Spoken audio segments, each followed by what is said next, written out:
Friends, ഇന്ന് നമ്മൾ സാമ്പാർ പൊടി ഉണ്ടാക്കുന്നതിന് കാണിക്കുന്നത്.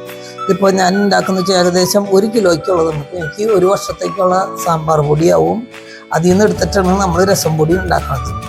അപ്പോൾ മല്ലി 350 ഗ്രാം, മുളക് 250, അതിൽ കാശ്മീരി മുളകും ഉണ്ട്, ഞങ്ങളുടെ കാന്താരി മുളകും ഉണ്ട്. അപ്പോൾ പാകത്തിന് എരിവാവും. എരിവ് കുറവ് വേണ്ടവർ കാശ്മീരി മുളക് മാത്രം എടുത്താൽ മതി.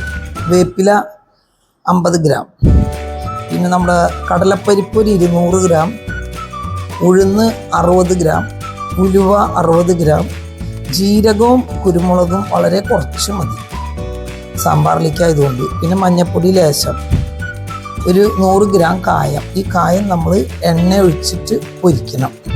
ഇതെല്ലാം ചുമക്ക വറുക്കെടുക്കണം, ഈ മല്ലിയും എല്ലാ സാധനങ്ങളും. പക്ഷേ കുരുമുളകും ജീരകവും വെറുതെ ഒന്ന് ചൂടാക്കിയാൽ മതി. ബാക്കി എല്ലാം വറുത്ത് മഞ്ഞൾപ്പൊടിയും ചൂടാക്കണം എന്നില്ല, അവസാനം പൊടിയിലിക്കാൻ കൊണ്ടുപോകുമ്പോൾ ഇട്ടാലും മതി. ഇനി നമുക്ക് തുടങ്ങാം. ഏകദേശം വറവാവുന്നുണ്ട്, നല്ലൊരു ബ്രൗൺ നിറം ആയിക്കൊണ്ടിരിക്കുന്നുണ്ട്. കുറച്ചും കൂടി ആവണം, എന്നാലും കരിയരുത് കേട്ടോ, അത് പ്രത്യേകം ശ്രദ്ധിക്കണം. ഇത് നല്ലൊരു മണം വരും ഇതിന്.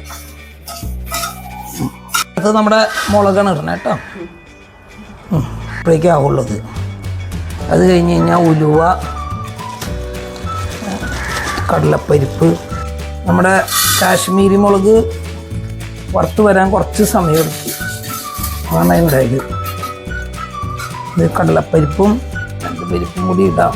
എല്ലാവരും പറയാം ഒക്കെ ഒരുമിച്ചിട്ടുണ്ട്, ഒക്കെ സിംഗിളായിട്ട് വറക്കണം എന്നൊക്കെയാണ് നമ്മുടെ ക്ലാസ്സിൽ പഠിപ്പിക്കുന്നത്. കടലപ്പരിപ്പും ഉഴുന്നും പരിപ്പും പരിപ്പുകളൊക്കെ കഴിഞ്ഞു. നല്ലൊരു മണം വന്നോടി ഉണ്ടോ, ഓണം ചുമക്ക വറുത്ത് ഒരു നല്ലൊരു മണം വന്നു.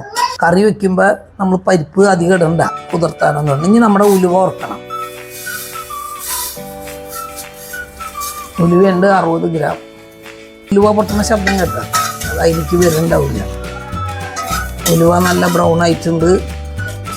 ഇനി അത് ഇറക്കാൻ നേരത്തിന് തൊട്ട് മുമ്പ് ഈ കുരുമുളകും ജീരകം വെറുതെ ഒന്ന് ചൂടായാൽ മതി. അപ്പം നമ്മളത് ഇറക്കണേക്കാളും തൊട്ട് മുമ്പ് അതൊന്ന് അതിലേക്ക് നിട്ട് ചൂടാക്കി എടുക്കുക, അത്രയും ചെയ്താൽ മതി. നേര് ഒന്ന് ചൂടാവുകയുണ്ട്. അത് നമ്മൾ പൊടിക്കാൻ കൊണ്ടുപോകാൻ, അത് മില്ലി കൊടുത്താൽ നമ്മൾ പൊടിപ്പിക്കുക.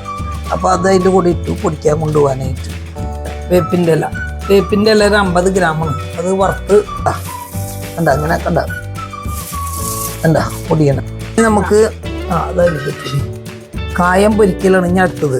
കുറച്ച് എണ്ണ ഒഴിക്കാം.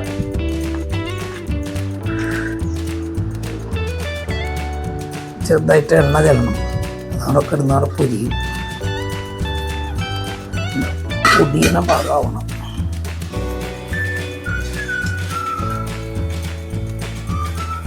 പൊരിക്കാനിട്ടിട്ട് ഏകദേശം ഒരു 10 മിനിറ്റ് ആയിട്ടുണ്ട്. അടുപ്പിലധികം തീയൊന്നും വെച്ചിട്ടില്ല. ചെറിയതായിട്ട് പതുക്കെ കിടന്ന് മുരിഞ്ഞാൽ അതിനെപ്പോഴും ടേസ്റ്റ് കിട്ടാം. ഇതൊക്കെ കുറേയും കൂടി കിടന്നിങ്ങനെ പതുക്കെ തീയിൽ കിടന്ന് അങ്ങോട്ട് ഒടിഞ്ഞ് വരണം. ഒടിയനാണ്ട് ഒടിയണ പരുവായിട്ടില്ല, ഇങ്ങനെ തന്നെ. ഈ വറുത്തതെല്ലാം കൂട്ടി നമ്മൾ മില്ലി കൊടുത്താണ് പൊടിപ്പിച്ച് കൊണ്ടുവന്നേക്കുന്നത്. ഇനി നമുക്ക് ഇതിൽ നിന്ന് തന്നെ രസം പൊടി ഉണ്ടാക്കാം. നമ്മൾ രസം പൊടി ഉണ്ടാക്കാനാണ്.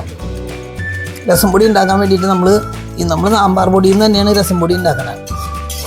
സാമ്പാർ പൊടിയിൽ നിന്നൊരു 250 ഗ്രാം സാമ്പാർ പൊടി എടുത്തിട്ടുണ്ട് നമ്മൾ. അതിലേക്ക് നമ്മൾ ജീരകം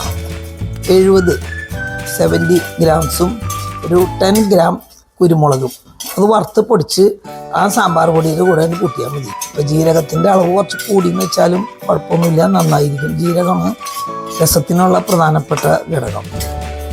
ഇത് നല്ലോണം വറുത്ത് പൊടിച്ചിട്ട് അതിൻ്റെ കൂടെ കൂട്ടാം.